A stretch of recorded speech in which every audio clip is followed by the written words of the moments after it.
Pensemos por un momento en la sala de un tribunal supremo. Porque normalmente cuando se habla de la justicia perfecta, la imagen mental que tenemos es la de una balanza exacta. Un cálculo puramente matemático. Exacto. Un lado pesa el error cometido y el otro exige el pago correspondiente para equilibrarlo.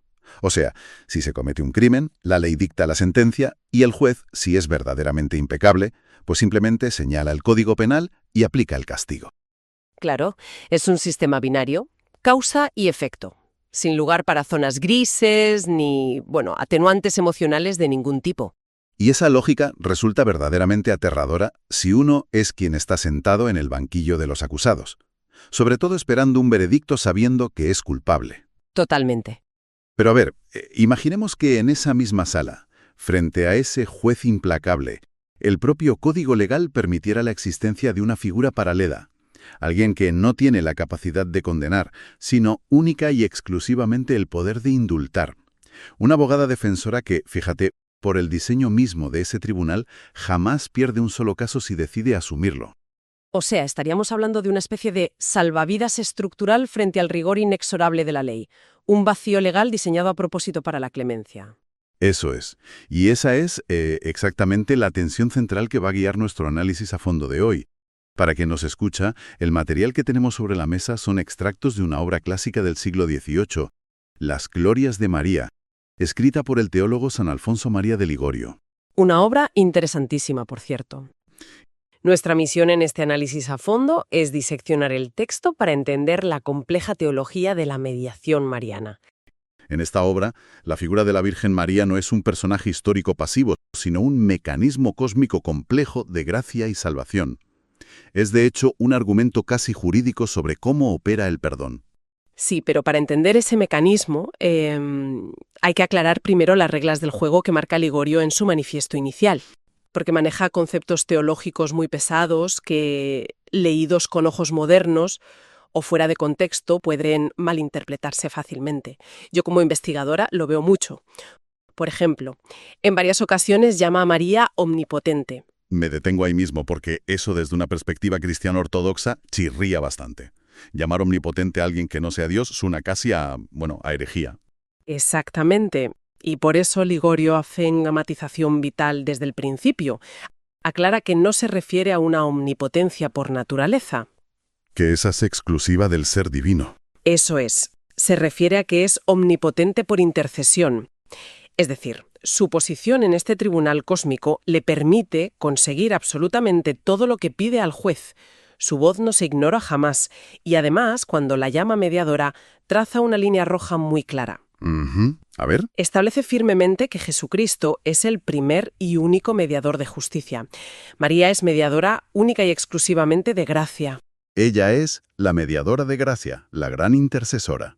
Ella no paga el precio de la redención. Pero se convierte en el canal exclusivo por el cual se distribuye esa salvación que ya está pagada. A ver, se me ocurre una analogía para visualizarlo mejor. A ver, cuéntame. Es como si Jesús fuera el inmenso embalse que está en lo alto de la montaña.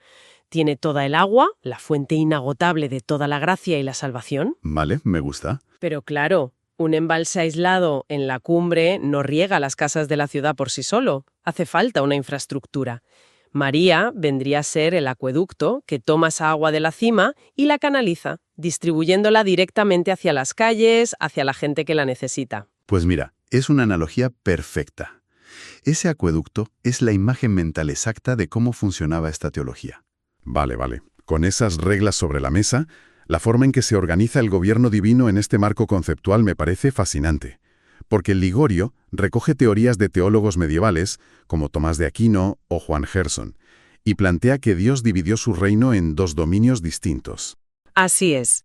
A Jesús le otorgó el reino de la justicia, asumiendo el papel de juez universal, y a María le cedió el reino de la misericordia. Actúa como el antídoto perfecto contra ese terror religioso que te paraliza. Entiendo. El texto utiliza el arquetipo clásico de la reina Esther del Antiguo Testamento. Ya sabes, la que intercede ante el rey Asuero. El monarca absoluto que pueda aniquilar a un pueblo entero. Pero que al final perdona por el amor que le tiene a Esther. Pero, a ver, Analicemos la implicación de dividir un reino así. ¿Por qué separar la justicia y la misericordia en dos figuras distintas en lugar de mantenerlas en una sola? ¿Qué se gana exactamente con este modelo? Pues sinceramente se gana un inmenso consuelo psicológico para el ser humano. Ligorio comprende perfectamente la psicología del miedo. Reconoce que la figura de Jesús, al tener el rol de juez perfecto que debe exigir el pago por las faltas, infunde un temor natural. Claro, es la severidad ineludible de la justicia frente a la culpa. Tal cual. Al separar la misericordia y dársela a María, crea un refugio sin aristas. Ella no tiene entre sus oficios el de castigar a los malhechores. Su única jurisdicción, su único trabajo, es aliviar. Hay una metáfora en los extractos que me parece muy ilustrativa de esto, aunque, bueno, suene muy pastoral para nosotros hoy. Dice que ella solo ofrece leche y lana. Sí, es una imagen preciosa de la época. El alimento suave de la misericordia, que sería la leche, y la lana para abrigar a los acusados contra el frío de la justicia divina. Es un diseño donde el acusado puede acercarse a una autoridad sin el terror paralizante de ser examinado o juzgado. Pero a ver, siendo realistas, los abogados, por muy buenos que sean, no trabajan de oficio por pura bondad para criminales que reinciden constantemente.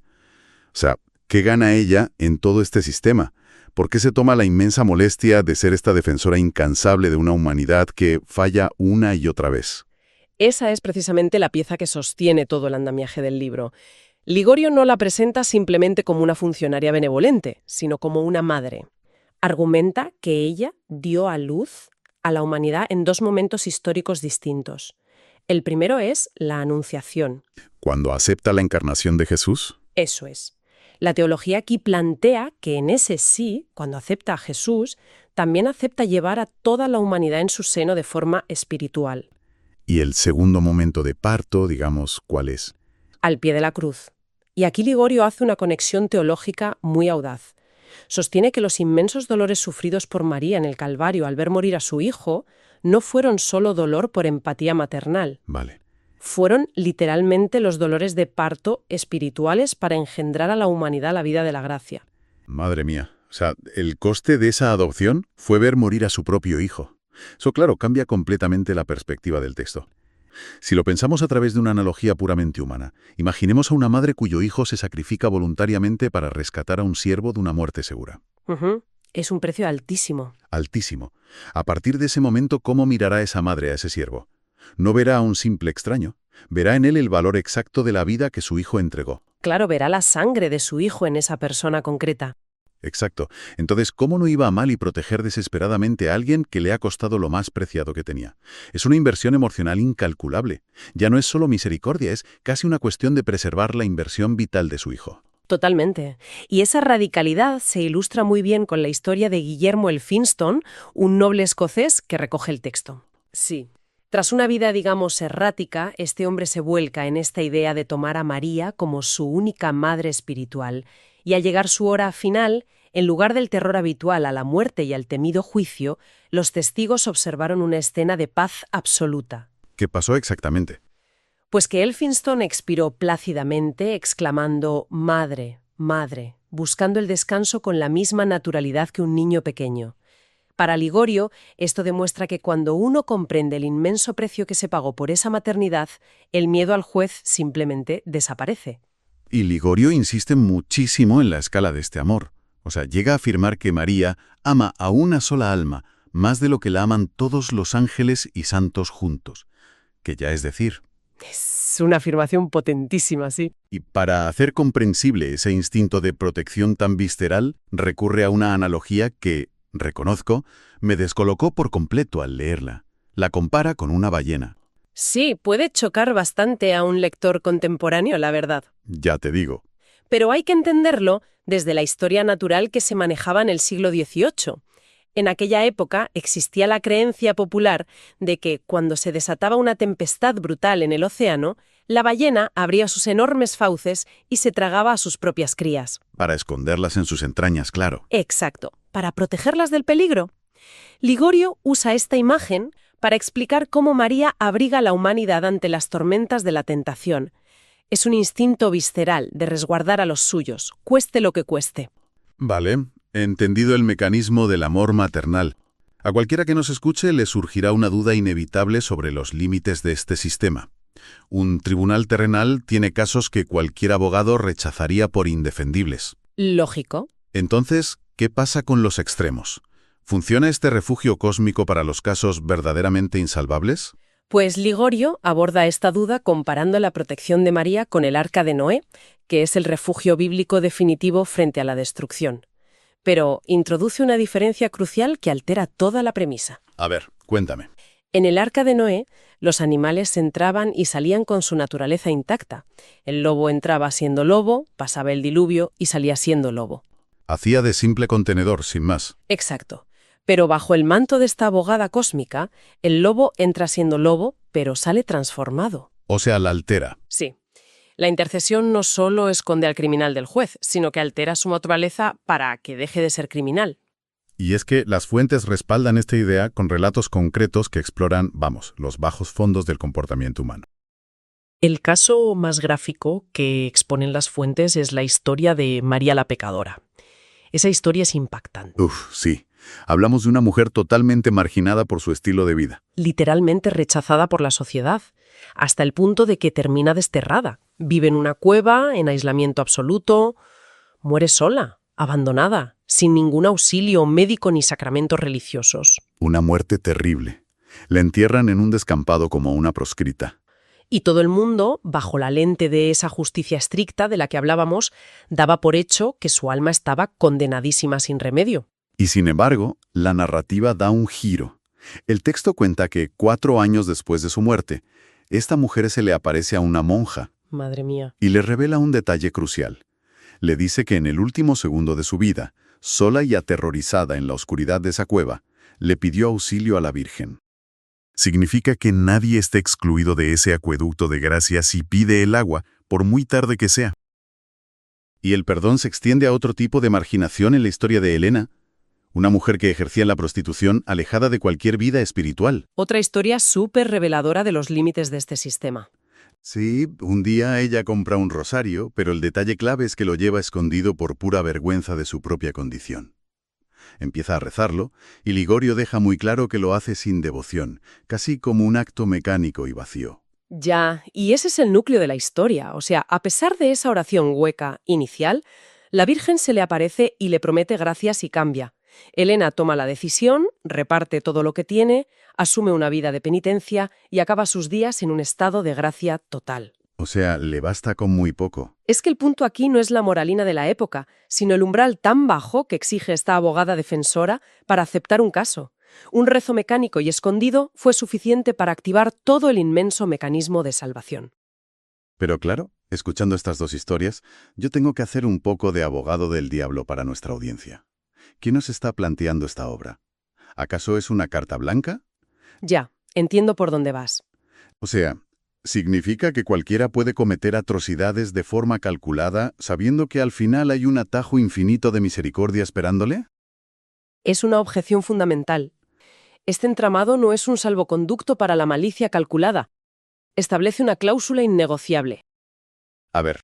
María es refugio de los pecadores, sí, pero exclusivamente de aquellos que desean enmendarse. Ah, la intención. Exacto. Si hay obstinación en el mal, si la persona abusa de esta idea para seguir dañando, el mecanismo se bloquea. Ella no intercede. Sin embargo, y esta es la genialidad de la obra, si hay, aunque sea una chispa milimétrica de intención sincera de cambiar, ella no mira el volumen ni la oscuridad del historial delictivo. O sea, el billete de entrada a este arca no es tener un historial limpio, sino simplemente la voluntad genuina de no querer seguir siendo el lobo. Esa mínima voluntad de cambio es la jurisdicción donde ella opera. Bueno, hemos analizado cómo funciona a lo largo de la vida, pero el momento crítico de verdad, donde esta teología pone toda la carne en el asador, es en el umbral de la muerte. Ese momento es clave en el libro. Sí, ese tránsito final es descrito en la obra como un asalto supremo, donde las fuerzas del mal saben que el tiempo se agota. El texto plantea que frente a la muerte, la figura maternal compasiva adquiere también un rol de guerrera temible. Ante el ataque final de la desesperación, la mera presencia o el nombre de María hace que las entidades demoníacas huyan aterrorizadas. Hay un relato en el material que ilustra esta frontera de manera bastante cruda. Nos habla de un hombre piadoso que tenía la costumbre de levantarse de noche, en secreto, para rezar en la capilla de su casa. Sí, la historia de los celos. Exacto. Su esposa se da cuenta de las ausencias y, cegada por la desconfianza, asume que él se escabulle para serle infiel. La espiral de celos la consume hasta el punto de que, en medio de la noche, toma un cuchillo y se suicida en su propia cama, cortándose el cuello. Es un acto irreversible total. Físicamente, porque muere desangrada, y teológicamente, porque muere en un estado de desesperación total, que es un pasaporte directo a la condena, según la doctrina de la época. Claro. El marido descubre la tragedia, corre a la capilla y ruega una intervención ante lo que parece un caso cerrado y absolutamente perdido. Y poco después, alguien le avisa de que su mujer lo llama. ¡Qué fuerte! Sube y la encuentra viva, profundamente arrepentida y con una inmensa cicatriz roja en el cuello. Fíjate, la cicatriz es la prueba física del abismo que rozó.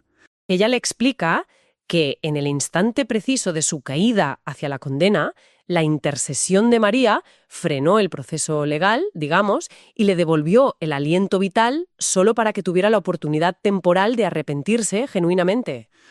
Increíble. Si alejamos el zoom y observamos toda esta arquitectura teológica que hemos explorado hoy, Ligorio no nos está vendiendo a María como una opción complementaria o una devoción menor para quien le guste. La posiciona como una necesidad estructural absoluta. Y utiliza una analogía anatómica que es contundente. Si Cristo es la cabeza, de donde emana la gracia, María es el cuello. Es que la lógica anatómica no tiene fisuras. Todo lo que baja del cerebro hacia el resto del cuerpo, que sería la humanidad, tiene que atravesar el cuello forzosamente. No hay un bypass espiritual posible. O sea, no puedes desconectar la cabeza del cuerpo y esperar que la sangre siga fluyendo. Y eso lleva a Ligorio a su conclusión final en el texto. La intercesión de esta figura es moralmente necesaria. Moralmente necesaria. Ojo, no por justicia estricta, pues la redención proviene de Jesús, sino por puro diseño operativo divino. Tratar de acceder al perdón o a la gracia de Dios ignorando este cuello es, según el autor, como intentar volar sin alas. Qué buena imagen. Sí, la intención de volar puede ser muy noble, pero careces del mecanismo estructural diseñado para sostenerte en el aire. Pues recapitulando entonces nuestra exploración de hoy, hemos navegado por un tratado que erige un sistema teológico internamente muy coherente. Totalmente coherente. Frente a la parálisis y el terror que puede infundir un Dios percibido puramente como un juez de balance perfecto, Ligorio diseña su antídoto exacto. La abogada invencible. Eso es, una abogada defensora invencible, con un historial de 0 derrotas. Una figura cuya única jurisdicción en todo el cosmos es la misericordia, y que solo exige como honorario una voluntad sincera de cambiar. Es que nos regala un mapa para comprender siglos enteros de cultura humana. Sí, sin duda. Este andamiaje intelectual explica por qué la pintura, la literatura y la arquitectura europea han orbitado obsesivamente en torno a esta figura femenina compasiva definitiva. Es una ventana a la psique de una época, verdaderamente. Y esto me lleva a un último pensamiento provocativo para que cada uno lo mastique a solas. A ver. Si los grandes teólogos a lo largo de la historia sintieron la necesidad imperiosa de justificar y construir una figura mediadora tan extrema, diseñada exclusivamente para la clemencia y para hacer de cortafuegos frente a la justicia divina, ¿qué nos revela eso sobre nosotros mismos? Es una gran pregunta. Que nos dice sobre la ineludible necesidad psicológica del ser humano de saber que sin importar lo profundo que caigamos o lo monstruosos que lleguemos a ser, siempre existirá un rincón en el universo dispuesto a darnos una segunda oportunidad incondicional. Da que pensar. Quizá la balanza perfecta del principio siempre fue demasiado pesada para nosotros solos. En fin, ha sido un auténtico placer compartir esta inmersión en las fuentes. Nos escuchamos en la próxima.